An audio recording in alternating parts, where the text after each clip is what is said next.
аз қабақтан тез арада дайындалатын, уақытыңызды экономдайтын көже жасайтын боламыз. Дәл осы видеодағыдай өте әдемі шығады. Жасалу жолын сізбен бөлісемін. Алдымен сарымсағымызды қуырамыз, үстіне картошкамызды салып, енді аз қабағымызды салып, аздап қуырып аламыз.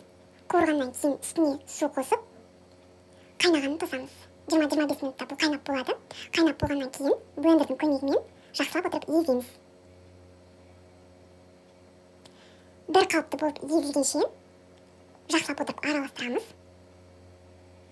Міне біздің көжеміз почти дайын. Үстіне дәміне қарай тұз қосамыз, жақсылап отырып араластырамыз.